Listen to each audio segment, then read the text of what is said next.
Je déchire mon chèque de 25 millions de francs la nuit quand même, je repars avec rien, et je me dis, waouh, le matin, je pense que j'ai fait une énorme connerie, quoi.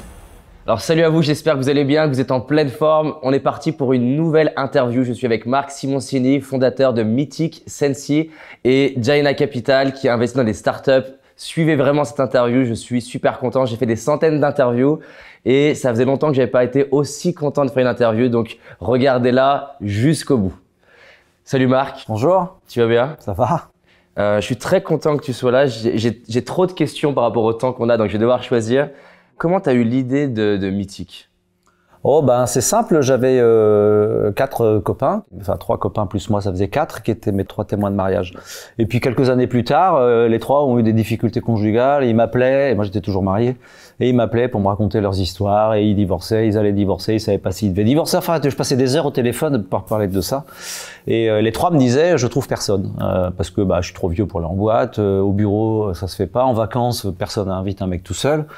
Et donc je suis allé me coucher après avoir dîné avec les 3 et j'ai dit mais merde, moi je connais très peu de gens, je connaissais vraiment pas grand monde et il y avait 3 personnes qui trouvaient pas. Donc je me suis dit il y a bien avoir 3 filles s'il y a 3 garçons. Et donc la nuit j'ai cogité et j'ai dit je vais peut-être faire un site où mettre mes 3 copains, il y aura 3 filles et 3 ans plus tard on était 12 millions. Il y avait bien un besoin. Et donc à la base, tu crées un site qui s'appelle Mythic direct? Ouais, à la base, j'avais vendu ma première startup, j'avais vraiment plus rien à faire, je pensais que j'étais riche à l'époque, parce que j'avais pas encore tout perdu, donc je me disais bon, je voulais ça pour m'occuper, j'avais dit à ma femme écoute franchement, je sais plus quoi faire le matin, donc je vais monter un petit truc, ça va m'occuper, je vais trouver un nom sympa et puis voilà, et puis après c'est parti très vite. Donc tu crées ça sur un site d'annonce, tu crées un site d'annonce où en gros tu mets les profils de tes potes. Ouais, alors bon, j'ai fait un peu plus qu'un site d'annonce parce que quand j'ai commencé à réfléchir au concept, je me suis dit, mais après tout, il n'y a pas de truc qui existe, quoi. Si moi j'étais célibataire, j'irais où? Et je voyais pas où je pouvais aller. Et puis je me suis dit, si une jolie fille de 35 ans qui bosse dans la pub, elle est seule, elle irait où? Donc je me suis dit, elle va pas aller sur des trucs, il y a des trucs minables, graveleux, moches, enfin bon.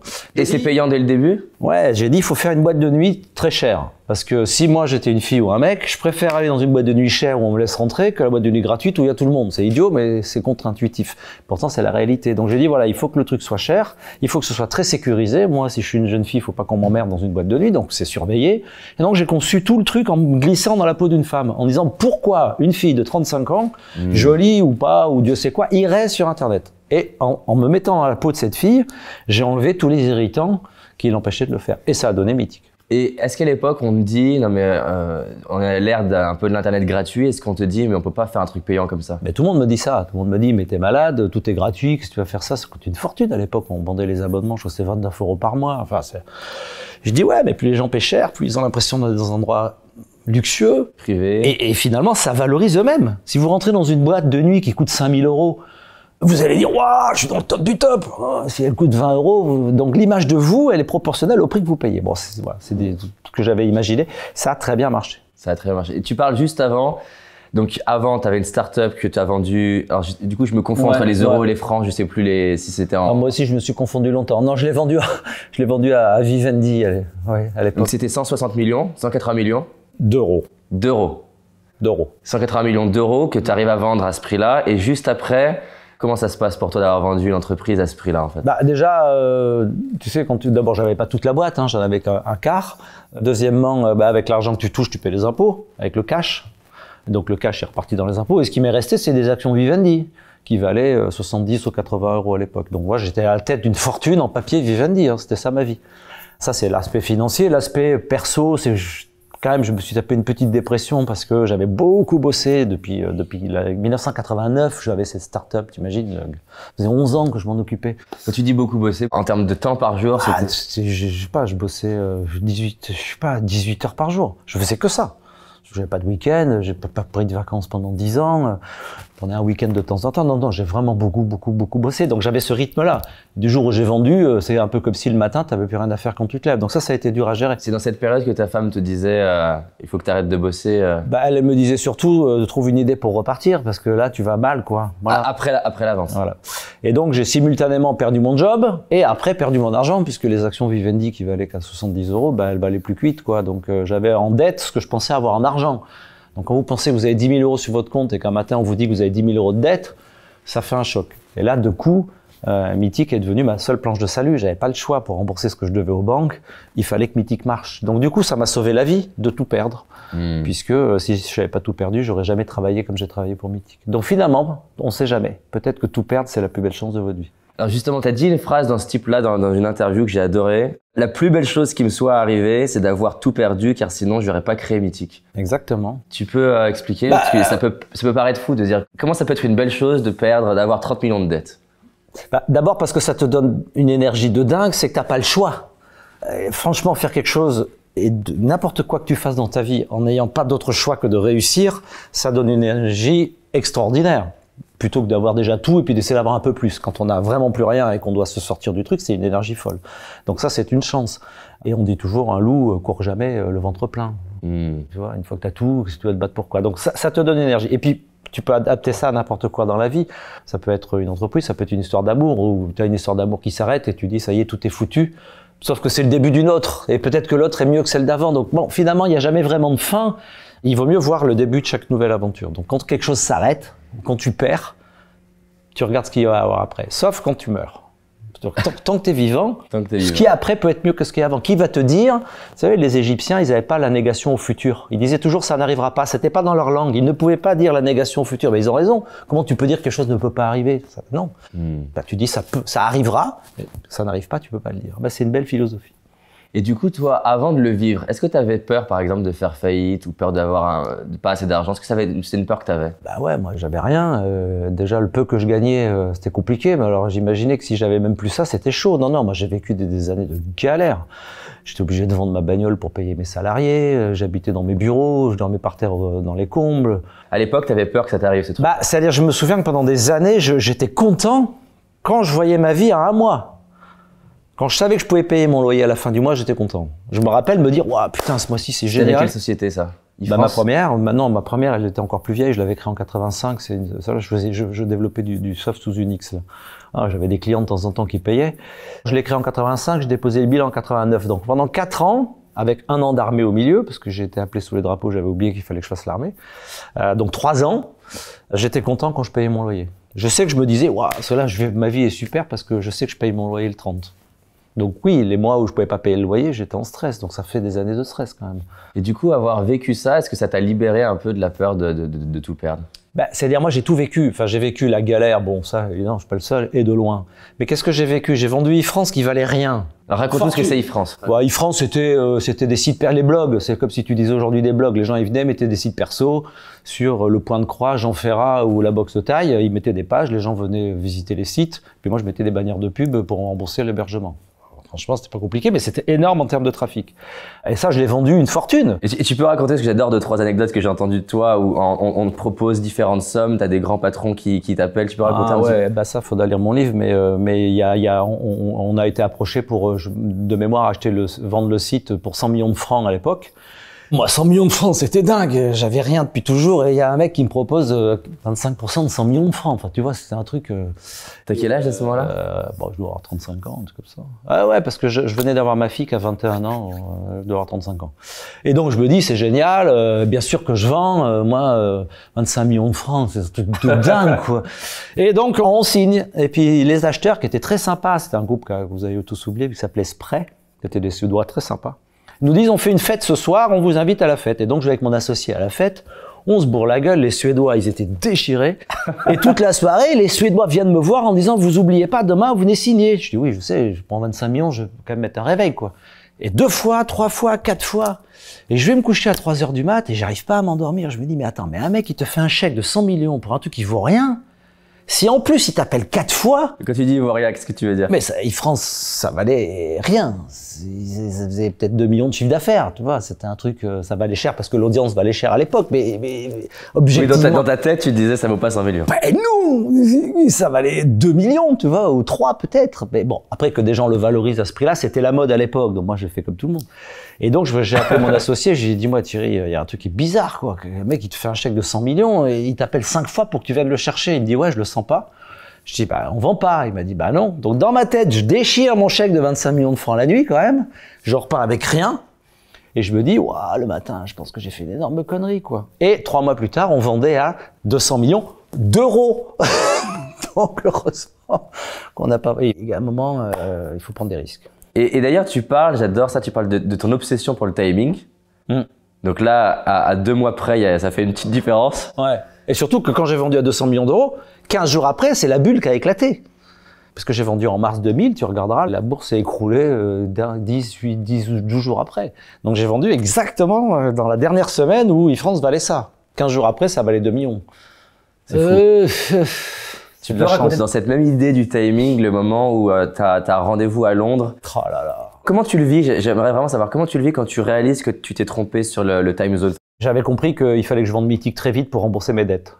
Même si je pensais que Mythic allait devenir énorme, je pouvais pas attendre que ce soit énorme. Et si quelqu'un me faisait une offre qui payait mes dettes, j'aurais déjà été content. T'avais combien de dettes à ce moment-là? Je devais avoir 20 millions d'euros de dettes, un truc comme ça, ou 15 millions, enfin 17, je sais plus, enfin beaucoup. Ça de dette avec du coup un salaire qui... Avec un salaire de rien. Donc il fallait que je travaille 1000 ans pour rembourser mes dettes. Et j'avais pas de capital, j'avais rien. Donc le premier mec qui remboursait mes dettes, j'étais au paradis. Donc il y a quand même un grand groupe américain qui m'approche et qui me dit voilà, on veut regarder Mythic, on entend beaucoup parler. Et Yahoo, parce que le patron de Yahoo était venu en France, il avait visité tous les grands médias. À l'époque, Yahoo, c'était un truc de dingue.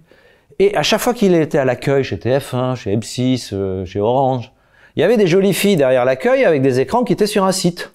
Et le mec dit, mais c'est bizarre, ça fait 4 fois que je vois des gonzesses sur ce site-là. Et le mec dit, ouais, c'est Mythic. Donc il s'est dit, c'est quoi ça? Et donc il était allé voir Mythic, il avait dit, c'est génial. Et donc le patron américain me dit, faut que je vous voie. Et là, ils me disent, on veut vous acheter. Et l'autre groupe américain, qui est Match, me dit, on peut vous acheter. Et je me dis, c'est génial, j'ai 2 acheteurs. Mais ils étaient tous les deux en Angleterre. Et donc, je dis, je prends un Eurostar et je vais négocier la vente de Mythic en Angleterre. Et je donne rendez-vous à IAC, puis à Yahoo. 1 heure de décalage. Avec 1 heure de décalage dans le même resto. Je me dis, je fais 1 heure avec un, après l'autre arrive. Et je m'installe au restaurant, je suis avec Yahoo, et là, qui je vois arriver? Le mec de Match. J'avais merdé dans l'heure de plus, l'heure de moins entre les 2 rendez-vous, et j'avais donné rendez-vous à la même heure aux 2 acheteurs. Et quand tu vois ça, tu le vis comment? Je me suis dit, c'est pas mal, parce que finalement, les 2 savent que je discute avec les 2. J'aurais dû le faire exprès, c'était encore plus brillant, mais je pourrais raconter ça, hein, je pourrais dire, j'ai été génial et j'ai fait ça. Non, en fait, c'est une erreur. Mais ça m'a beaucoup servi. Mais sur le coup, tu arrives à voir en te disant, tiens, l'opportunité, c'est que là, au final, ils vont voir que du coup, j'ai plus de poids dans la négociation. Ça m'a toujours appris qu'il faut toujours avoir 2 acheteurs quand on vend quelque chose. Ça, c'est sûr. Et moi, là, ils le savent. Là, de fait, ils le savent. C'est un petit truc qu'il faut donner aux vendeurs, c'est arrangez-vous pour que ça se sache. Et donc du coup, la personne te propose 40 millions, c'est ça? Alors il m'a écrit un chiffre sur un post-it pour la valeur de Mythic. Et donc il a mis 40 sur un post-it, il m'a tendu le post-it. Moi j'avais le post-it à 40, je crois que je payais pas mes dettes, parce que ça devait être en dollars, enfin bon, et oui, il me restait rien, je sais rien. Et j'ai repris le post-it, et j'ai barré 40, j'ai mis 60. Et là j'ai retendu le post-it, et là j'ai dit, oh mec, t'es un abruti ou quoi? Parce que 40 c'était génial pour moi. Et il a déchiré le post-it. Et là, j'ai dit merde. Sauf que le même mec, il a fini par acheter ça 500 10 ans plus tard. Et bon, il aurait peut-être me fait de prendre mon post-it. Alors, du coup, quand tu parles du timing, est-ce que c'est quelque chose qu'on peut apprendre? Est-ce que là, par exemple, tu penses qu'un entrepreneur qui démarre, est-ce que tu as l'air d'être bon quand même dans le timing? Non, mais ça ramène à une question plus fondamentale qui est l'intuition. Le timing, rationnellement, ça veut rien dire. C'est quoi? C'est que tu as l'intuition qu'il faut faire un truc maintenant ou tu as l'intuition qu'il faut pas le faire maintenant. C'est l'intuition. L'intuition, c'est une somme de plein de choses et notamment de chance. Parce qu'il y a quand même un facteur chance de dingue. Le train passe à cette heure-là. Est-ce que tu le prends? Est-ce que tu le prends pas? Tu vas pas te poser la question si le train passe pas. Donc déjà, faut qu'il y ait un train qui passe. Ça, c'est la réalité. Ensuite, que ton intuition te dise j'y vais maintenant ou j'y vais pas. Ça, c'est l'intuition. Et l'intuition, c'est une part de rêve. Toi, tu la ressens comment? Est-ce qu'il y a différentes formes, est-ce que c'est quelque chose que tu ressens physique? J'ai appris à l'écouter parce que ton rationnel, il lutte contre ton intuition en permanence. Ton premier cerveau, il dit faut faire ça. Si je te dis Jean-Paul est méticuleux, calme, posé, organisé, discret, est-ce qu'il a plus de chances d'être bibliothécaire ou agriculteur? Pas bibliothécaire sur le papier. Non, parce qu'il y a 1000 agriculteurs pour 2 bibliothécaires. Donc statistiquement, il a beaucoup plus de chances. Tu vois, donc ton cerveau rationnel, il a répondu avant ton cerveau irrationnel. L'intuition, c'est pareil. C'est que tu as un truc qui te dit bien sûr que non, puis il faut écouter tes sensations. Ça dit pas forcément toujours les mêmes choses. Et c'est ce que tu observes vu que tu as un fonds pour les startups. Est-ce que tu vois qu'il y a beaucoup de startups qui peut-être n'arrivent pas à avoir le succès qu'ils pourraient avoir parce qu'ils sont trop dans leur tête à pas écouter assez d'intuition? Ouais, mais d'abord, ça s'apprend. C'est une science qui s'apprend. Quand tu vois des gamins qui arrivent, ils ont 25 ans, 30 ans, et que tu leur commences à leur expliquer, attends, mon gars, je t'explique un truc. Déjà, faut que tu écoutes ton intuition. C'est quoi l'intuition? Faut que tu enlèves ton rationnel. Il est où? Il faut que tu t'assoies un peu sur ton ego. Que le mec, à peine, il a de l'ego, on l'a déjà lui dit qu'il faut s'asseoir dessus. Il faut une maturité. Tu peux pas, voilà, tu peux pas naître avec ça. Il faut des années, d'échecs pour te dire, putain, finalement, pourquoi j'ai échoué autant de fois? Alors cette fois c'était l'ego, l'autre fois c'est j'ai pas écouté mon intuition, l'autre fois j'ai été trop vite, l'autre fois... Et quand tu as une somme d'échecs suffisante, tu commences à intégrer ça dans ton logiciel et tu dis, avec ça, je vais fabriquer une intuition. Ça, tu l'as pas à 25 ans. Alors, il y a très peu d'entrepreneurs qui réussissent à 25 ans. Il y en a. Il y a des génies partout, il y a des mecs qui ont du bol partout, mais l'immense majorité des gens, il a fallu qu'ils prennent beaucoup de portes dans la figure pour construire une intuition. Pourquoi moi j'ai refusé un chèque de 100 millions? Parce que je savais ce qu'était 1 million. Parce que toute ma vie, j'avais essayé de gagner 1 million de chiffre d'affaires, je parle, tu vois. Donc je savais la valeur de l'argent. Quand on a vu les jeunes arriver dans les années 2000 et que c'était la bulle et que les gamins ils sortaient de l'école, ils te demandaient 1 million de salaire par an. Ils savaient pas ce que c'était 1 million. Ils avaient aucune idée. Ils demandaient 1 million parce que leur pote avait eu 1 million, parce qu'ils avaient vu ça dans le journal. Mais ils savaient pas ce qu'il fallait bosser pour. Ils avaient aucune idée. Ils avaient aucune intuition sur ça. Donc ils se sont tous plantés. Tous ceux qui sont arrivés à faire de l'internet dans les années 2000, les wagons d'entrepreneurs qui sont arrivés, il y a très peu qui ont réussi. On est une poignée à être sortis des années 2000 vivants. Parce qu'ils n'avaient pas l'intuition, ils sont allés trop vite. Donc il faut pas aller trop vite, il faut prendre des portes, il faut échouer, et tout ça, ça construit une expérience. D'ailleurs, en parlant de prendre des portes, alors pareil, pour prendre une phrase que tu as dit, tout le monde peut y arriver, ça dépend de combien de baffes vous êtes prêt à prendre dans la figure. Exactement. Alors j'aimerais que tu expliques ça et ce que ça veut dire pour toi en fait, parce que tout le monde peut y arriver, mais ça dépend de combien de baffes vous êtes prêt à prendre dans la figure. Bah, si tu te fixes un objectif et que tu échoues, tu as 2 réactions.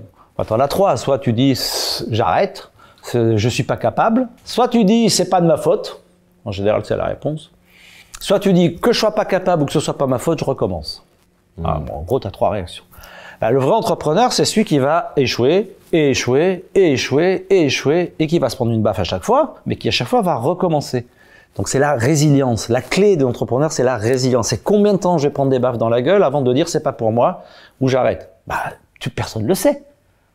Puisque tu ne le sais que quand tu les as prises dans la figure, les baffes. Et tu penses que c'est quelque chose, tu l'as ou tu l'as pas? Tu l'as ou tu l'as pas. Franchement, c'est la seule, alors je sais pas si c'est une qualité ou un défaut, hein, parce que finalement, est-ce que c'est pas un peu un truc, parce que si à la fin tu as échoué, toute ta vie que tu as pris des baffes et que ton constat, c'est que toute ta vie tu as pris des tartes dans la gueule et que tu n'as jamais réussi, je pense pas qu'on appelle ça une qualité. Il aurait mieux valu que tu aies le défaut d'arrêter. Donc je sais pas.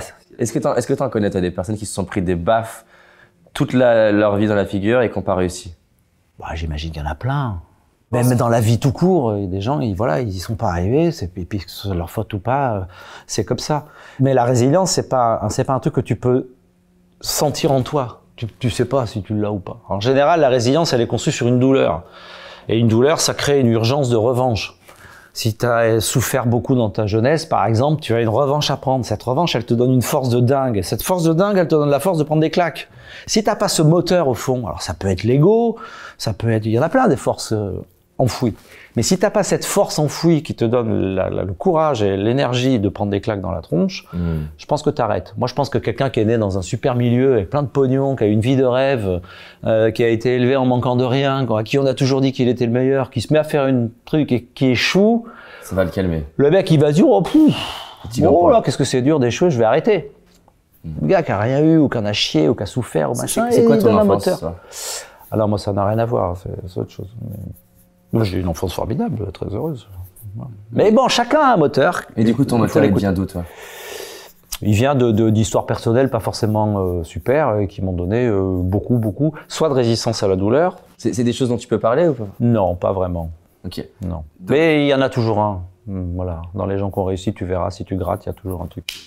Il y a eu des événements dans ton passé, en tout cas, qui ont été difficiles pour toi à vivre et qui ont créé un peu ce Exactement. Donc après, feu. ça peut faire de l'ego, ça peut faire de la colère, ça peut faire de la revanche, ça peut faire de l'énergie. Il y a des tas de sentiments qui peuvent naître de ça. Qu'importe le sentiment, il y a un moteur qui tourne dans le bide qui fait que tu vas de l'avant. Si tu n'as pas ça, tu as intérêt à être un putain de bon entrepreneur et réussir du premier coup.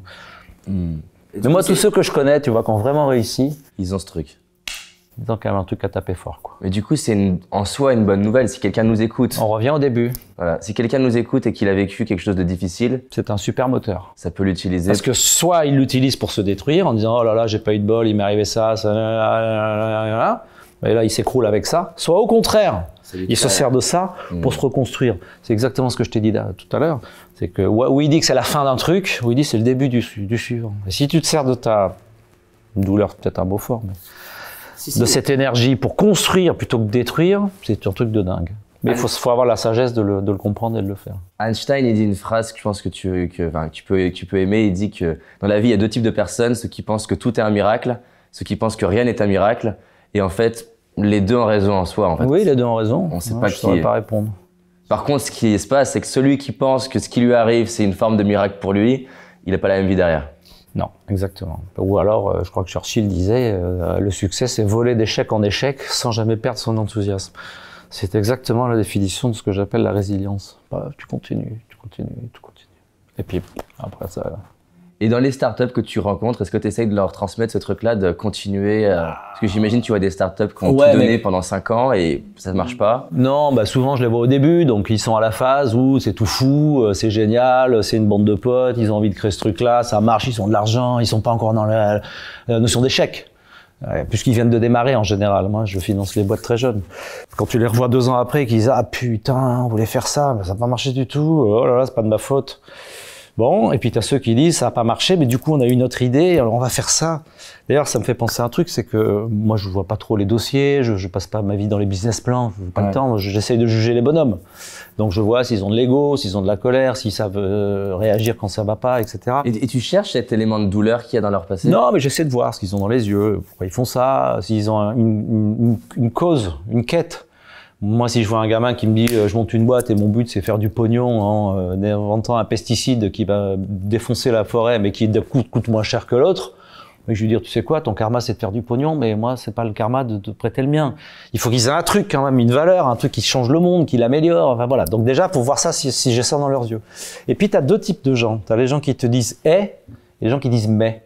Tu as un mec, tu vas lui dire voilà on va faire c'est mon cas là, on va faire un vélo de dingue. Et ouais, on va faire ça. Alors t'as 2 cas. T'as le mec qui dit ah ouais, mais si on fait ça, ça va coûter cher. Mais si on met ça, on va le voler. Mais si on met ça, ça c'est les mais. Et puis t'as le mec, tu lui racontes la même phrase. Il dit ah ouais, mais on va mettre ça, et il va pouvoir faire ça, et on va rajouter ça. T'en as 2. Alors ceux qui font des c'est les entrepreneurs. Et ceux qui font des mais, c'est les gestionnaires. Oui, mais ça coûtait cher, mais ça va pas se vendre, mais ça va être... Donc ça peut être un super directeur. Ça peut être un super DG, mais le mec, faut pas qu'il lance une boîte. Parce que si tu lances des boîtes avec des mais, t'es sûr que ça arrivera jamais. Par contre, si tu laisses gérer une boîte avec un lui, t'es sûr qu'il va la mettre dans le mur, parce que chaque matin, il a une nouvelle idée. Regardez Elon Musk, le mec, je te fais des fusées, je te fais un lance-flamme, et je te fais des fléchettes, et je te fais un vélo, et je vais faire un chat en fourrure. Le mec, il s'arrête jamais. Quand tu dis, hop, il y a un mec qui va dire, oui, mais c'est pas dans notre ADN, c'est pas dans notre machin. Et ben ça, j'essaye de détecter. Les mais ou les... Si c'est un mais qui monte une boîte, ça va pas. Tu leur dis d'ailleurs? Non. Mais non, parce qu'ils écoutent pas. Parce qu'il y a une caractéristique d'un entrepreneur, c'est qu'il a un énorme ego. Le mec qui est dans mon bureau, il a 23 ans, il t'explique qu'il a trouvé un truc de dingue. Si tu lui dis que ça n'a pas marché, il te dit, mais c'est toi qui n'as rien compris, papy d'ailleurs, il peut dire. Il a raison. Donc ils écoutent pas. Donc c'est pas peine de leur dire. Et une fois que tu as investi, par exemple, est-ce que tu observes que des fois l'hyper-excitation de l'entrepreneur, jeune entrepreneur, ça lui fait faire des conneries qu'il ferait peut-être pas s'il était un peu plus centré? Ouais, alors j'essaye après, dans les boîtes où on est vraiment impliqué, où je les connais bien, où j'aime bien le gars, j'aime bien le projet, où on se parle, de lui parler. Mais moi, j'ai plein de fois où j'ai des entrepreneurs à qui il a fallu que j'explique qu'il fallait qu'ils passent la main à un DG meilleur qu'eux. Je sais pas si tu vois le chemin que c'est. Le mec, il a eu son idée, il a démarré, il a levé des fonds, son truc, c'est son bébé, il est parti comme une fusée. Puis 2, 3, 4 ans après, tu lui dis, tu sais quoi, tu devrais t'occuper de parler dans les journaux et laisser gérer la boîte à un mec qui sait compter. Et là, c'est la fusée. Moi, le premier, bon, ça a été compliqué de passer la main sur Mythic. Mais je l'ai très bien fait. Quand j'ai décidé de le faire, j'ai très bien fait. J'ai dit, voilà, tu sais quoi, maintenant je comprends plus rien à ce qui se passe. Donc tu mets un mec, ça gère. Et moi, je faisais le guignol dans les journaux. Mais c'est dur d'expliquer ça. Et comment on trouve un DG? Parce que j'imagine que c'est pas évident. Comment tu le choisis? C'est super dur. Bah, c'est aussi dur que de trouver un bon entrepreneur. Hein. C'est les couples. C'est des histoires de rencontres. Moi, mon DG mythique, Philippe Chénieux, c'est une rencontre de dingue. Il était dans e-France, il est devenu mon DG. Après, j'ai fait Mythique, il est devenu mon DG. Après, on a fait Made.com, il est devenu DG de Made.com. Il est toujours DG de Mythique. Il est même PDG. Ah non, il est parti. Mais je veux dire, c'est des couples. Un entrepreneur, un DG, c'est les plus beaux couples du monde, enfin, dans le business. Donc, quand on en a un, il faut le garder. Là, imaginons que quelqu'un nous écoute et il cherche un DG, comment tu t'y prendrais? Bah, déjà, il faut que le DG soit meilleur que le mec. Et que l'entrepreneur accepte que le numéro 2 soit meilleur que lui, parce qu'à un moment donné, le numéro 2, c'est lui qui va gérer. Donc, il faut qu'il ait peut-être... On ne demande pas à un DG d'avoir plein d'idées. On demande de savoir gérer une boîte. Donc, les chiffres, Bah, gérer l'organisation, les équipes, les plannings, les machins, tout ce qu'on appelle la sûre, enfin ce qui fait avancer le bateau. L'entrepreneur, il dit, vous savez quoi les gars, on va faire un bateau, on va le faire comme ça, il va aller là-bas à telle vitesse, c'est tout. Et derrière, les mecs, ils font la coque, le machin, le truc, les moteurs. Pendant ce lot, il est encore en train de se dire, mais finalement, le bateau, s'il partait vers le haut, ça serait un avion, alors attention, on lui fout des ailes. Pendant que les autres sont en train de construire le bateau derrière. Et si tu dis à l'entrepreneur d'aller construire le bateau, il coule dans le port, il démarre pas. Donc c'est des couples compliqués. Et à quel moment, c'est le moment d'avoir un DG? Bah, moi, je dirais que c'est mieux de l'avoir dès le début, parce que c'est bien d'avoir construit une histoire à deux dès le départ. Hein. Donc c'est un DG qui va être salarié, qui va avoir des parts. Ouais, bah ouais. Souvent c'est ça. Hein. C'est un gars qui a une idée, qui s'associe avec un CTO, qui est ingénieur, qui maîtrise bien la techno, mais qui est aussi structuré. Donc, bah, un vrai DG, t'en as besoin quand ça devient gros, c'est sûr, mais c'est inévitable quand ça devient très gros. T'as pas le choix. Il faut vraiment un mec qui prenne la barre. Et moi, je disais toujours, il y a un stade auquel tu dois accepter que tout le monde dans la boîte est meilleur que toi. La secrétaire qui répond au téléphone, la standardiste, le machin, elle est meilleure que toi toi tu saurais pas faire ce qu'elle fait. Donc ton DG, tu sais pas faire ce qu'il fait. Il faut accepter que les gens soient, parce que souvent l'ego fait qu'il y a des entrepreneurs, malheureusement, qui choisissent des gens qui prennent que des mecs moins bons pour rester le meilleur. Un manque de maturité ou un ego très fort. Et comment on trouve, entre guillemets, des génies dans un domaine? Imaginons on a une start-up qui nous écoute. Comment on fait pour trouver, les Américains ils parlent de A-player? Moi j'en sais rien, ce que je te dis juste c'est qu'un bon entrepreneur c'est quelqu'un qui a la capacité d'attirer des gens meilleurs que lui. Finalement ma seule qualité, je parle de moi parce que on est là, mais je pourrais parler de n'importe qui, mais c'est quoi ma qualité moi? C'est d'attirer des gens meilleurs que moi pour bosser avec moi. Si je les traite mal, si je suis pas comme ci, si je suis pas comme ça, qui va venir bosser avec moi? Personne. Donc la première qualité de l'entrepreneur c'est de donner envie aux autres de le rejoindre. C'est ça la qualité de l'entrepreneur. S'il n'est pas enthousiaste, s'il n'a pas des idées, si humainement il donne envie ou pas, voilà, qui a envie d'aller bosser avec une tête de con qui traite mal? Enfin, toi, personne. Donc un entrepreneur, il faut déjà qu'il prenne ça en compte. Donc après, ça vient tout seul. Alors si tu es un mauvais entrepreneur, que tu es une tête de con, que tu traites mal les gens et que tu me demandes ta question, est-ce que je vais trouver un DG? Bah, je vais dire, je sais pas l'emploi, quoi. Il y a une question qu'apparemment t'as jamais posée, c'est est-ce que t'es heureux? Ah non, on me l'a jamais posé celle-là. En fait, on la pose jamais en entrepreneur parce que la réussite d'un entrepreneur, c'est le pognon. C'est complètement débile, mais c'est comme ça. Si ta boîte elle est en bourse, elle va valoir cher si tu gagnes et pas cher si tu gagnes pas. Mais par exemple, si je reprends mon exemple de pesticide, si je fais un pesticide qui défonce tout, qui coûte pas cher, ma boîte vaut cher. Si le pesticide il défonce rien, mais qui coûte plus cher, et donc il se vend moins, ma boîte va valoir moins cher. Mais j'ai créé plus de bonheur que d'argent. Donc le bonheur intérieur qu'on crée, c'est pas une valeur qui est prise en compte par la société aujourd'hui, en tout cas par le business. Bah c'est pareil humainement. Un entrepreneur, on lui demande jamais comment il va ou s'il est heureux. On lui dit ça marche. J'étais heureux, on verra plus tard. Bon. Bah alors la réponse est que oui, je suis très heureux. Maintenant, ça a été long parce que je suis assez âgé pour avoir compris ma définition du bonheur et chacun a la sienne, mais je suis heureux parce que je fais plein de choses et je fais que des choses qui me plaisent. Par exemple, qu'est-ce que tu fais qui te plaît le plus? Eh ben par exemple, je fais pas de start-up qui m'emmerde. Moi, j'ai pas envie de financer une boîte qui fabrique des guillotines, hein, même si c'est les meilleures du monde, ça m'intéresse pas. Ou qui a inventé un abattoir qui tue plus de vaches. Bon, ça m'intéresse pas. Donc voilà, déjà, je finance des boîtes qui, pour moi, ont du sens. Après, je dirige des boîtes. Parce que être uniquement investisseur, quand tu es entrepreneur, c'est compliqué. Donc ça me manquait de pas diriger de boîte. Alors je les dirige inégalement, hein, c'est compliqué, j'en ai plus raté dans ma vie que réussi, mais je dirige deux boîtes qui m'intéressent énormément, Sensi, mes lunettes, j'adore essayer de faire tomber le monopole des lunettes en France, et je développe un vélo de dingue pour qu'il n'y ait plus de voitures dans les villes. Bon, ça me passionne, donc là je suis entrepreneur. Donc une vie de financier, une vie d'entrepreneur. Dans les deux boîtes, il y a des DG? Oui, dans les deux boîtes, il y a des DG, bien sûr. Ensuite, j'ai un troisième métier, parce que tout ça, c'est bien beau, mais ça n'est que du business. Donc, je fais du cinéma. Tu fais quoi dans le cinéma? J'ai deux boîtes de production de cinéma. Une qui fait des films d'auteur, donc des films plutôt jolis, plutôt avec beaucoup de fonds, mais qui font en général plutôt pas beaucoup d'entrées, mais qui sont importants pour moi. Et tu arrives à rentabiliser, du coup, comment c'est quoi le but, c'est de récupérer ce que j'ai mis, et quand je gagne, de pouvoir financer ceux où j'ai perdu. Voilà. Mais c'est des films qui, par définition, ne peuvent pas. Sauf miracle, par exemple, on a fait Mademoiselle de Jonquière, un texte de Diderot Dedin avec Édouard Baird, Cécile de France. C'est toi qui choisis le réalisateur? Ah non, moi là, je suis coproducteur dans cette boîte-là, donc je finance des films avec des gens qui font ces films-là et je les aide. Et puis, par ailleurs, j'ai une deuxième boîte qui s'appelle Super 8, où là, on développe des films qui nous tiennent à cœur, où là, on les produit, on les lance, on les tourne. Qu'est-ce qui te plaît dans le cinéma? Bah, ça donne du sens, tu vois, quand tu fais un film et qu'on va faire un film sur la jungle de Calais ou sur les événements au Rwanda ou sur le phénomène de l'e-sport en France. Tu racontes des trucs, tu essaies de changer un peu le monde. On va pas faire une grosse comédie lourdingue, on pourrait, hein, j'adorerais, mais pas vraiment ce qu'on fait. Donc voilà, j'ai un métier qui me donne un peu de sens au milieu de tout ça, donc ça me fait quand même... Et t'as un rêve par rapport au cinéma dans 5-10 ans qui viennent, un truc qui serait fou à réaliser pour toi? Enfin, pas à produire du coup? Bah, je rêverais d'écrire un film. Ça serait un rêve personnel. Donc, que tu l'écrives? Ouais, enfin que je parte d'une idée, qu'on arrive à écrire l'histoire ou le livre ou l'histoire après. Qui serait sur quoi d'ailleurs? Bah, j'ai plein de sujets. Pour l'instant, j'ai pas choisi. Et puis, je crois que je suis pas capable. Mais enfin bon, voilà, tout ça, ça va mûrir. On verra bien si un jour je m'y lance. Voilà. Donc moi, j'ai 4 métiers hein. Investisseur, des vélos, des lunettes et du cinéma.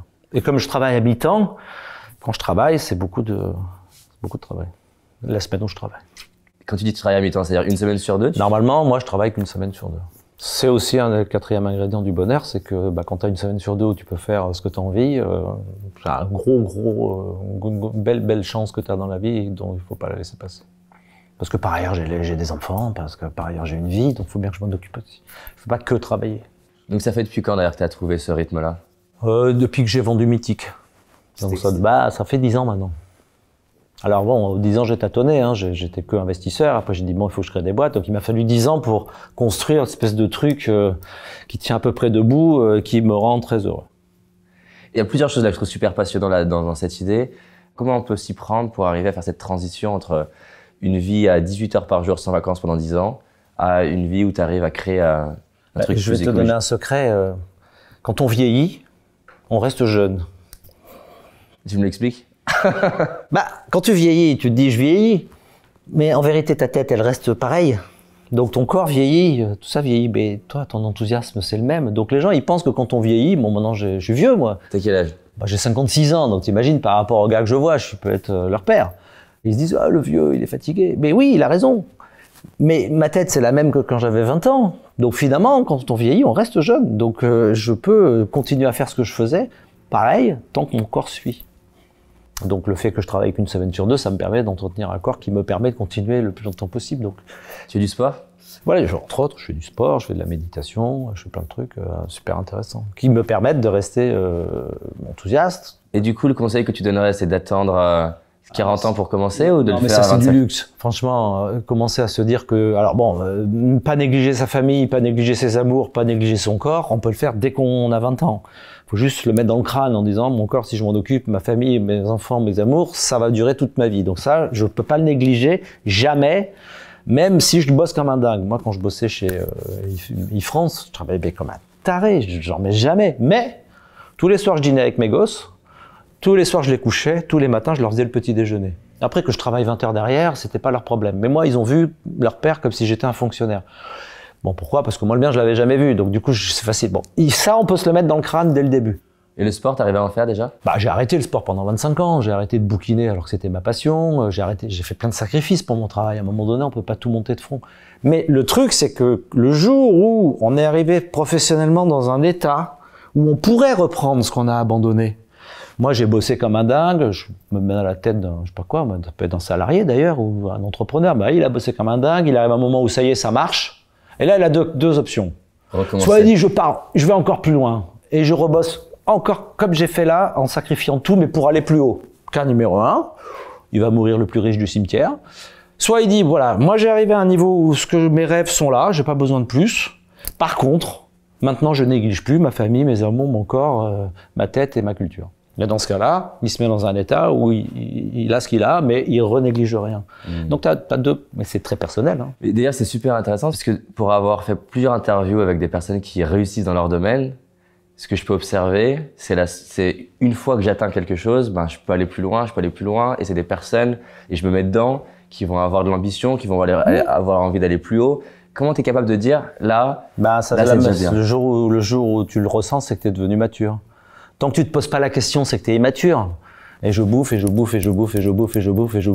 puis à un moment donné, tu dis, attends, est-ce que j'ai vraiment besoin de bouffer? La première fois où tu te poses la question, c'est ça y est, on commence à être mature. Alors je vais te rassurer, hein, un mec, c'est vers 50 balais que ça arrive. Donc tu as encore quelques années.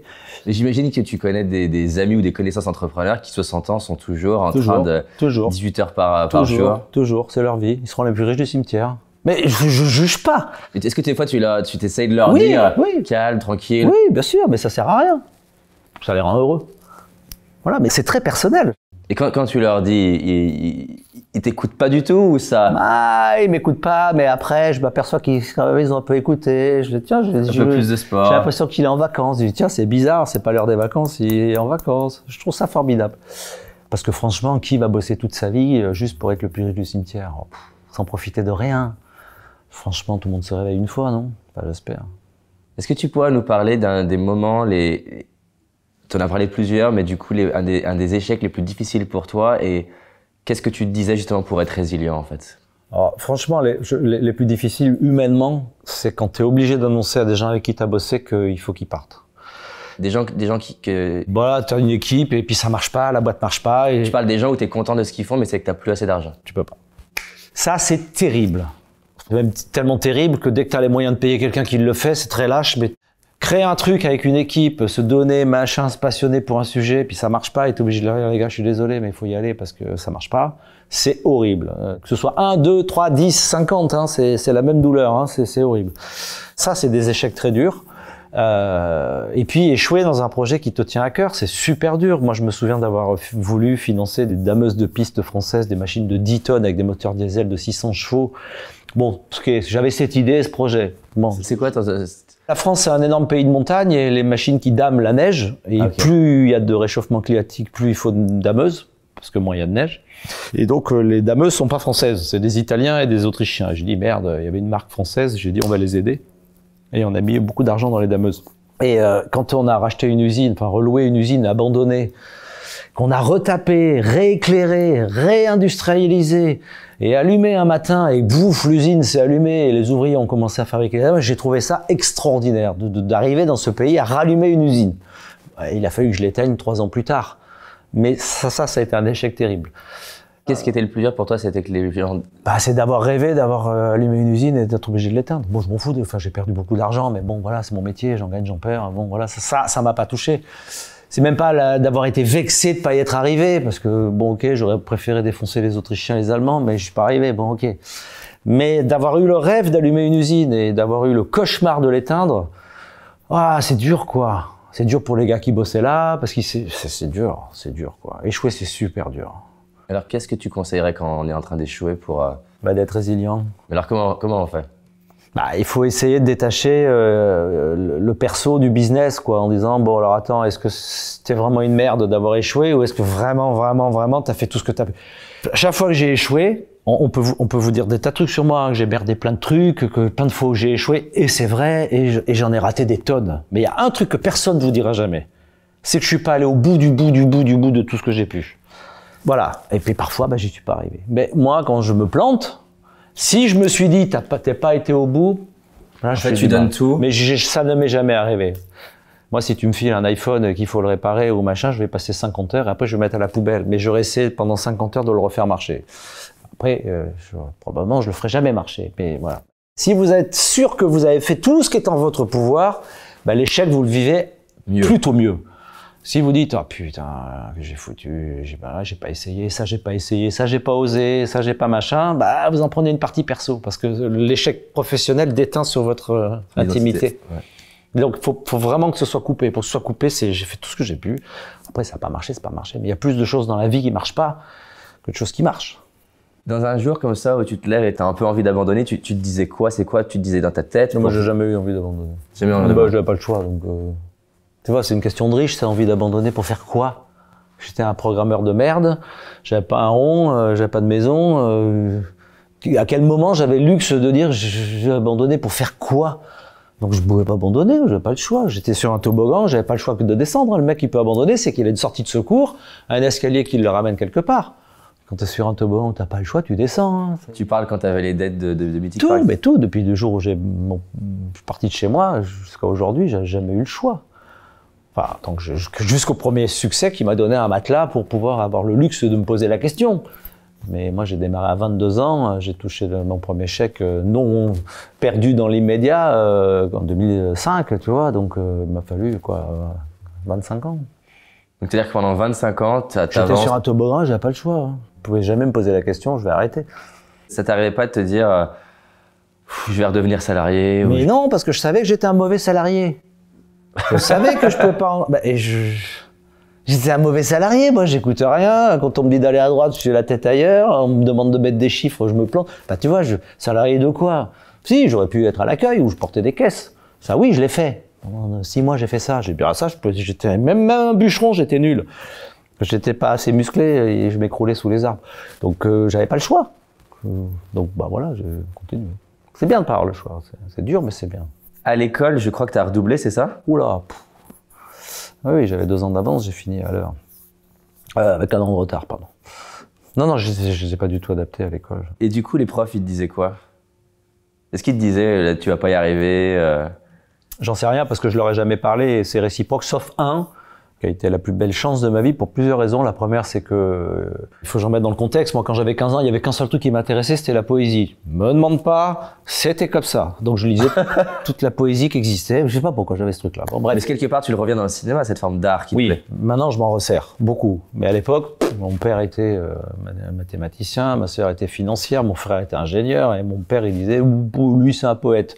Il savait même pas ce que voulait dire ce mot, hein, mais bon. Quand lui disait, lui, c'est un poète, c'était dans le sens dénigrant ou... Oui, aussi. Mais bon, pas que le poète. Et donc, personne n'avait rien à foutre que je connaisse tous les vers de Baudelaire, de Lamartine. Personne n'en avait rien à foutre de rien à l'école. Et un jour, il y a un prof qui m'a convoqué parce que j'avais déconné en classe et qui m'a dit qu'est-ce que tu fais dans la vie? J'ai dit je lis la poésie. Il m'a dit ah bon? Et on a parlé de poésie pendant 4 heures et ce mec-là m'a donné la passion de la littérature. Bon, ça je l'avais un peu avant et merci parce qu'il m'a... Mais surtout, il m'a montré que quand un prof est bon et qu'il écoute la singularité d'un élève, même si elle est complètement en dehors des clous, alors il lui donne une valeur et là le gamin il se met sur les rails. Parce que si un gamin tu lui expliques qu'il est nul en tout et que son truc c'est le hip-hop ou graffer un machin ou jouer sur un jeu vidéo et que tu considères que ça c'est de la merde parce que ça rentre pas dans les cases de l'éducation nationale, ce que t'expliques à un gamin, c'est que c'est une merde. Mais si tu dis putain c'est génial, hein, tu joues à tel jeu, t'es dingue de ce truc-là, mais vas-y explique-moi. Le gamin, même si c'est pas éduqué par, tu le remets dans un truc où il y a un référent qui lui donne une valeur. Et ça lui donne une énorme confiance en lui. Et du coup il se dit ah bah c'est génial parce que j'ai réussi à être considéré dans ce truc-là. Mais maintenant si j'apprends mon histoire et ma géo, on va peut-être m'aimer pour ça et en fait tu vas le remettre sur les rails. Sauf que l'éducation nationale, c'est pas son boulot de faire ça. Mais de temps en temps, il y a un génie, un prof. Il le sait? Bah, je l'ai remercié dans mon livre, je le remercie à chaque fois que je peux. Évidemment, j'ai oublié son nom, mais c'est au lycée Carnot à Chalon-sur-Marne. Et j'espère qu'il se retrouvera. Et il était ambassadeur, je crois, au Laos, donc il se retrouvera encore plus. Un ancien ambassadeur du Laos. Il était chauve, donc monsieur, si vous regardez ça, je vous remercierai jamais assez, quoi, de m'avoir donné cette impulsion qui m'a vraiment beaucoup aidé. Donc là, tu as vu dans les yeux d'un adulte, à ce moment-là, j'ai de la valeur, en fait. Ouais. Parce que j'étais au même niveau que lui sur la poésie, donc ça y est. Tu vois. Moi, j'étais dernier de toutes les matières, de toutes les classes, de tous les lycées, sauf en sport. C'était pas possible, quoi. Je veux dire, à un moment donné, il y avait bien un truc qu'il fallait que. Bah, c'est lui qui m'a trouvé. Et tu t'as été combien de temps avec lui? C'était un an. Un an seulement. Ouais, un an. Après, j'ai encore changé de lycée. Donc voilà, il y a toujours un moment donné, il faut regarder la singularité des gens. Et à quel moment t'as su je vais entreprendre? Ah ben écoute, j'ai pensé à ça la dernière fois. T'arrives pas à retrouver? Non, mais je me rappelle au lycée quand j'avais dû redoubler déjà 2 fois, donc je devais être en première. Et je sais plus, on était avec des potes, on devait organiser un truc. Et il y a un pote qui était venu me voir, il m'a dit c'est toi qui dois organiser le truc. Et je lui ai dit pourquoi c'est moi qui organise le truc? Il m'a dit parce que toi c'est ton truc d'entraîner les gens. Il m'avait dit ça, j'avais pas compris pourquoi il m'avait dit ça, mais il avait dû voir que j'étais grande gueule ou que les gens m'aimaient bien ou que voilà. Donc c'est peut-être ce jour-là que je me suis dit ah ouais, peut-être que mon truc c'est d'entraîner des gens. Est-ce que tu penses que c'est ça un entrepreneur, c'est quelqu'un qui entraîne les gens? Oui. Bah, il entraîne tout le monde. Déjà il entraîne son associé, il entraîne ses associés, il entraîne ses clients, t'entraînes pas tout le monde, tu fais quoi? Un entrepreneur, c'est être suivi par les autres. C'est au sens, c'est pas péjoratif. Il faut qu'il les emporte, quoi. Mon produit est génial. Faites le produit génial avec moi. Donnez-moi le pognon pour faire le produit génial. Prêtez-moi l'argent pour faire. C'est quoi? C'est que ça. C'est du storytelling. C'est venez, on va faire un truc. Alors justement, c'est ma prochaine question. Je suis en train d'étudier en ce moment le rôle, le pouvoir du storytelling dans la vie d'un entrepreneur. Enfin, à quel point ça participe à la réussite d'un entrepreneur. C'est quoi pour toi le storytelling et quand est-ce que tu l'utilises et si tu as des petites clés que tu as appris avec le temps qui améliorent un bon storytelling? Bah, le storytelling, c'est ce que tu es obligé de raconter pour faire le mariole pour que ta boîte existe. À un moment donné, c'est quand même aussi beaucoup de théâtre. Quand un vendeur de tapis t'explique que son tapis il est fait au Pakistan par des femmes qui font 12 nœuds au centimètre carré, qu'en vérité il est fait en Chine. Quelque part, c'est du storytelling où le mec il te dit que son produit il l'avait pensé dès le début et que c'est une vision qu'il a eu un matin en pissant et que 30 ans plus tard il a fait le meilleur produit du monde. Ça, c'est le storytelling. Mais pourquoi j'ai écrit mon bouquin? C'est que je raconte la vérité. La vérité, c'est qu'après, tu peux tout repeindre en disant, voilà, c'était pensé, mais la vérité, c'est que tu fais ce que tu peux, quoi.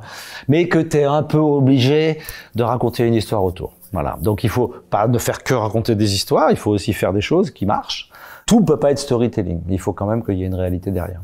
Et du coup, est-ce qu'on peut faire du storytelling à partir de raconter la vraie histoire? Eh ben, moi, je pense que oui. À une condition. C'est qu'il faut qu'on accepte de parler des échecs. Moi, mon bouquin, c'est que mes échecs. Mais c'est pas mes échecs, c'est la réalité. Je suis pas en train de dire, voilà, je vais me forcer le trait, c'est la réalité. Je me suis planté, j'ai fait n'importe quoi, c'était n'importe quoi, c'est une catastrophe. Et c'est une vraie histoire, à la fin. Si je te la raconte en disant, j'ai monté 3 boîtes de dingue dans ma vie, et voilà, c'était, bon, ok. Qu'est-ce que je raconte? Ben, c'est tous les échecs qui m'ont mené à ça. Mais ce qui est intéressant, c'est pas les succès. Les succès, il y en a des bien plus gros, il y en a des bien plus petits. Ce qui est intéressant, c'est comment en échouant tout le temps, finalement, si tu as la résilience et si tu as de la chance, comment tu construis un succès? C'est quoi qui doit intéresser un jeune?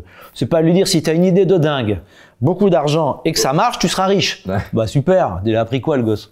Si tu lui dis attends mon gars, c'est pas du tout ça. Si tu vas merder là, tu vas merder là, mais si t'es malin, tu vas te servir de tes échecs pour t'améliorer et à chaque échec tu vas progresser et à la fin tu seras super bon parce que tu auras fait tellement de conneries que tu n'auras plus à faire. Là, c'est une vraie histoire. Donc, il faut accepter l'échec. Donc, entre guillemets, on pourrait dire déjà qu'une bonne histoire, vraie, il y a des éléments d'échec dans l'histoire. Oui, parce que le mec, il te dit qu'il a toujours réussi tout, bah, ou c'est un génie, il n'a pas des masses, ou c'est quelqu'un qui n'accepte pas l'idée d'échec. Et c'est pas bon. Dans le management de tes équipes, est-ce que tu as déjà utilisé le storytelling pour les inspirer, les motiver? Non, je donne ma vision et mon enthousiasme. Je crois que si on arrive à faire un putain de vélo qui est tellement dingue que tu te donnes plus envie de l'acheter qu'une bagnole, on va en vendre plein. Voilà, c'est un storytelling. Ça, c'est ce que tu racontes en permanence. C'est ce que je dis.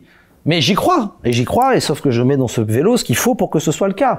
Les équipes, elles peuvent venir, t'es gentil, bah, tu sais quoi, moi, vélo, je préfère ma bagnole. Bon, ben voilà. Mais je leur dis, non, les gars, réfléchissez 2 secondes, les bagnoles, les machins, les PV, le prix, l'essence, tout ça, tu vois bien que c'est chiant au bout d'un moment, donc tu vois bien que, ah ouais, t'as raison, peut-être que si, tu vois.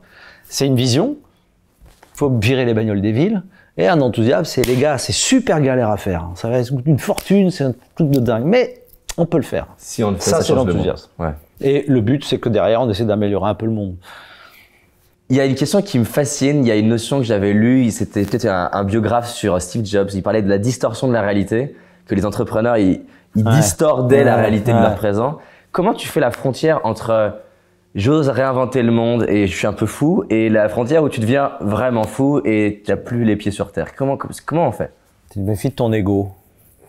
Faut se méfier de son ego, parce que c'est l'ego qui fausse la réalité. C'est que tu penses que tu as tellement raison que tu vois même plus la réalité.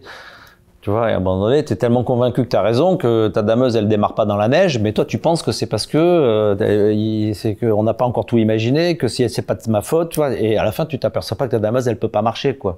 Parce que ton ego tord la réalité. C'est que tu penses que tes rêves sont plus réels que la réalité. Donc, il faut se méfier de l'ego. À un moment donné, c'est vrai que tu en as besoin parce que c'est un moteur de dingue, mais ça peut aussi devenir un truc très difficile à gérer, quoi. Est-ce qu'aujourd'hui, tu es capable de dire, ah, attention, là, je suis dans mon ego? De t'en rendre compte? Bah, pas assez. Mais est-ce que, en tout cas, plus qu'il y a 20 ans, déjà. Oui, plus qu'à 20 ans, ouais. Alors, comment tu sais, en fait? Comment tu es capable de te dire, attention, là, ça sent mon ego, là? Bah, je le sens. Je me dis, oh putain, tu déconnes, tu sais très bien que c'est pas vrai. T'es en train de te raconter une histoire. Tu sais très bien que ta dameuse, elle a pas démarré parce que ton moteur, il marche pas, quoi. Tu vois, donc il y a, ouais, ok, mais c'est pas simple. Parce que je dois avoir un gros ego. Parce que peut-être que la résilience, elle a besoin de s'appuyer sur un gros ego pour tenir debout, mais c'est pas si facile que ça. Mais il y a plein d'entrepreneurs que j'ai vus qui se sont assis très vite sur leur ego, qui sont partis là, ça a pas marché, ils ont dit ok, tu sais quoi, moi, on s'est trompé, ils sont revenus me voir, on s'est complètement planté, ça marche pas. L'idée qu'on a eue a pas marché, mais on en a eu une autre, on va partir par là. Et c'est super, tu vois, parce que si leur ego aurait dû me dire non, mais on va y arriver, on continue par là-bas, et parfois c'est font demi-tour et c'est pas mal. D'ailleurs, tu as dit un truc que j'adore, cette idée d'aller au bout des choses pour qu'au moins quand tu as l'échec, tu sais que tu as tout donné. Comment tu fais la différence entre je m'obstine dans un truc Et entre guillemets, je suis en train de m'obstiner pour rien. Parce qu'il faut avoir le truc, il faut être sûr que l'île sur laquelle tu voulais envoyer ce putain de bateau que tu construis, elle est toujours là. Et que c'est plus le mirage de l'île. Parce que si tu dis, je sais pas moi, je vais lancer un appareil de dingue parce qu'il y a un besoin. Le besoin, c'est l'île. Tu dis, voilà, il y a un besoin, et c'est ça qu'on vise. Et tu construis ton truc pour combler ce besoin, sauf que plus tu avances dans le temps, plus le besoin soit disparaît, soit est pris par un autre qui a fait le produit, tu vois. Et donc, à la fin, ton but, il a disparu. T'es pas arrivé à temps, t'es pas avec le bon produit, t'es pas avec le bon prix, mais l'île a disparu. Et tu continues. Tu continues parce que tu as fait tout le chemin et tu dis, ah, mais j'ai pas fait tout ça pour arrêter, mais tu avances vers un truc qui n'existe plus. Donc là, si t'es pas capable de dire, je me suis planté, j'ai été trop lent, j'ai pas été assez bon, j'ai pas eu de chance, tu mets ce que tu veux. Mais l'île, en vérité, je sais qu'elle est plus là, il vaut mieux arrêter les frais, bah tu continues pour rien. Donc il faut pressentir ce truc-là. Sinon, tu t'embourbes et tu vas jusqu'au bout. Et tu rates l'île. C'est ce que j'ai fait avec mes dameuses. J'ai continué, j'aurais jamais dû, quoi. Je me dis, voilà, les Français achèteront jamais des dameuses françaises. Parce que c'était ça mon île. Il y a des stations françaises de partout. Si tu leur fais une dameuse française, ils vont l'acheter. Rien à foutre d'acheter une dameuse française, les stations de ski. Ils vont acheter une dameuse pas chère, pas une dameuse française. Et moi, je me disais, mais les mecs, ils sont quand même un truc pas stéréotype, ils vont quand même nous aider. Enfin, une seconde. Et avec du recul, par exemple, imaginons qu'on est dans le même contexte, et je me dis, tiens, mon produit, c'est génial, les Français, ils vont l'acheter.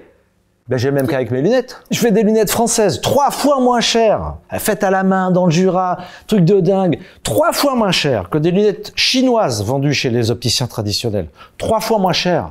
Je me dis, les Français, c'est les mêmes lunettes, elles sont super jolies, c'est une marque branchée, ils les payent 3 fois moins cher, et ils ont rien à foutre, ils vont acheter des lunettes chinoises. Pourquoi cette fois? Ouais, parce qu'il faut pas compter sur le patriotisme des gens pour faire du business, c'est tout.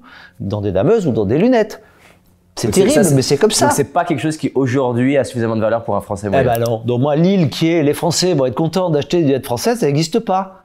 Donc c'est comment la nouvelle île alors? Eh ben, je me dis, ils vont être contents d'acheter des lunettes 3 fois moins chères. Mais ils en ont rien à foutre, ils sont remboursés par les mutuelles. Alors tu fais comment du coup? Eh ben, j'attends qu'ils soient obligés de payer leurs lunettes. Mais ça va arriver? Bah, au 1er janvier, tu vas commencer à plafonner des lunettes à 100 €.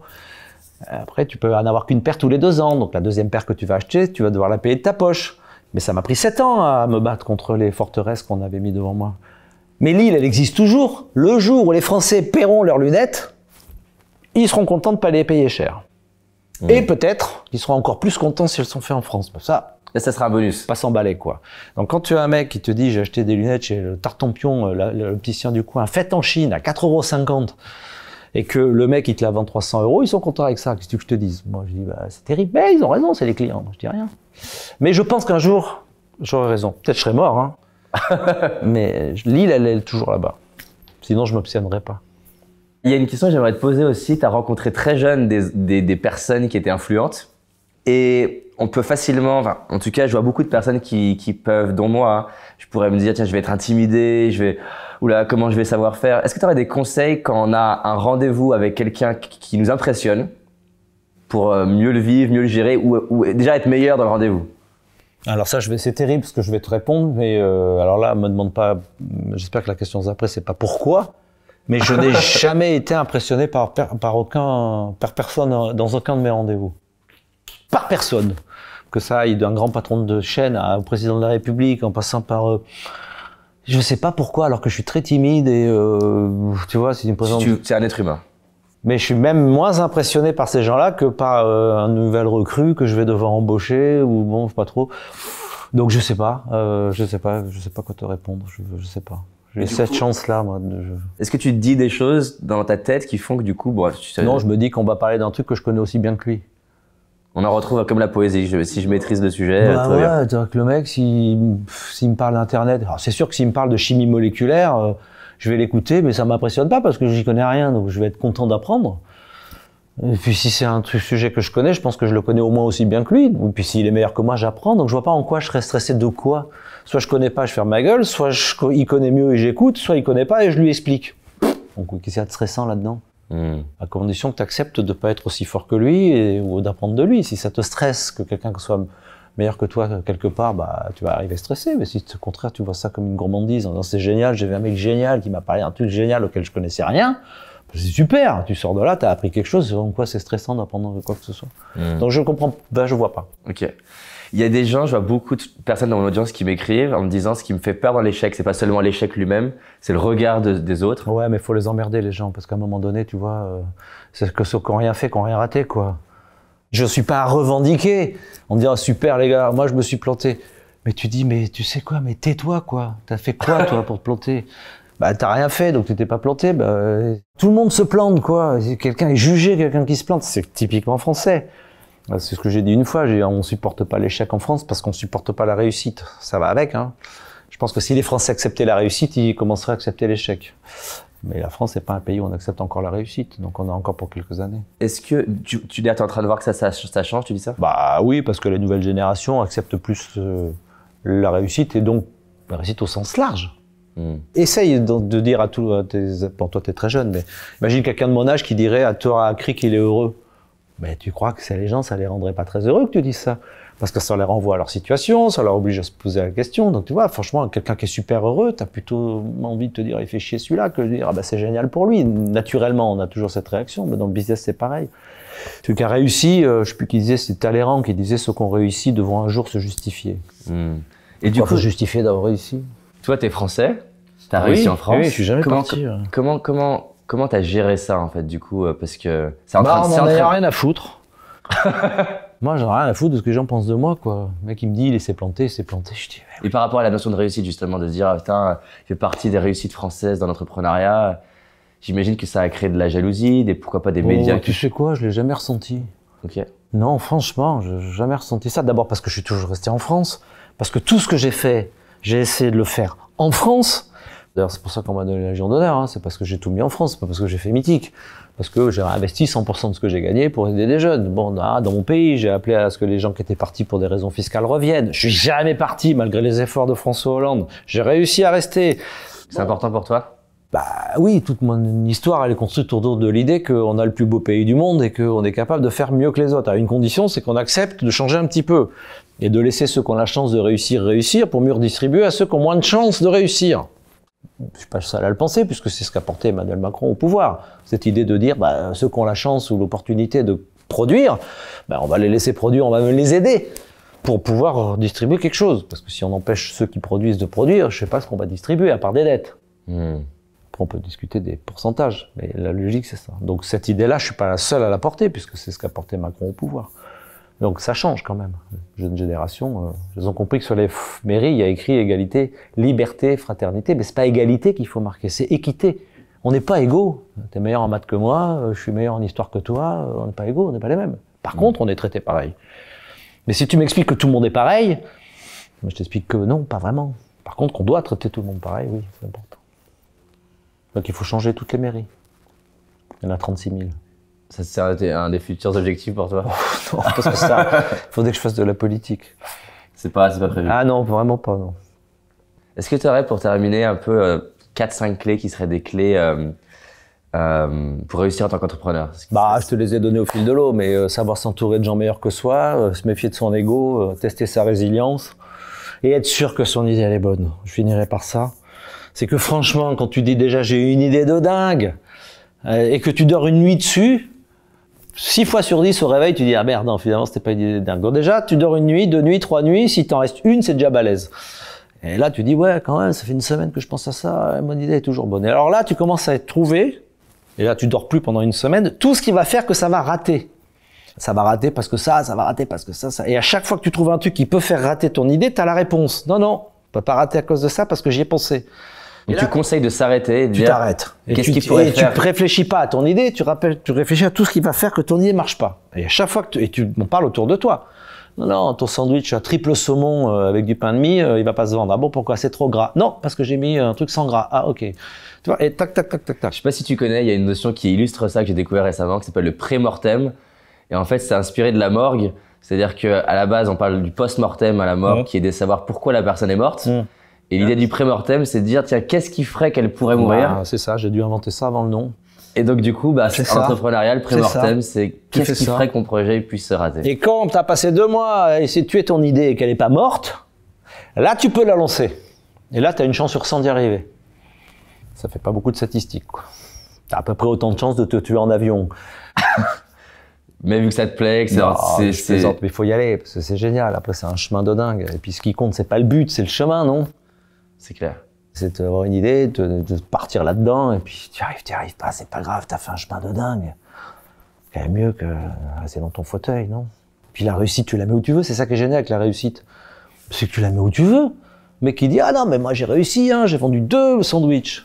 Bah, c'était mon rêve. Bah voilà, t'as réussi. Tu peux toujours l'adapter après. Hein. Au lieu de monter 50 usines de sandwich, tu dis, moi, tu sais, j'ai fait ça parce que j'ai eu 2 clients heureux. Bah voilà, tu t'adaptes. En tout cas, le chemin de construire ton sandwich, il était dingue. Donc, il faut le faire. C'est clair. Est-ce qu'il y a une dernière chose que tu souhaites partager? Ton livre, peut-être? Oui, bah, en fait, je fais ça parce que je donne les droits à une association auquel je tiens beaucoup, qui est Epic. Donc, j'essaye de faire la promo et j'y tiens de ce livre qui s'appelle Une vie choisie, qui est juste l'histoire que je viens de vous raconter, mais avec beaucoup plus d'anecdotes et donc de réalité, de noms et de voilà, et qui vous montre que tout ça, c'est une succession d'échecs.